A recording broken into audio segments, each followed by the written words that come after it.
কোরআনে কারিমে আল্লাহ রাব্বুল আলামিন বলেন, ফামান তাবিআ হুদায়া ফালা খাউফুন আলাইহিম ওয়ালা হুম ইয়াহজানুন।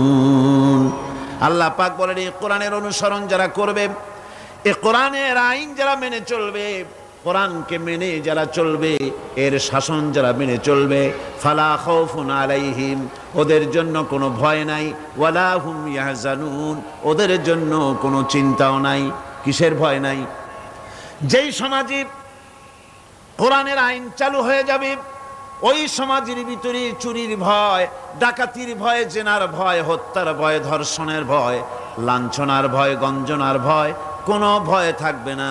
ওয়ালা হুম ইয়াহজানুন, ওই সমাজের মানুষের মনে কোনো চিন্তাও থাকবে না। কিসের চিন্তা থাকবে না? যেই সমাজে কোরআন চালু হয়ে যাবে, কোরআন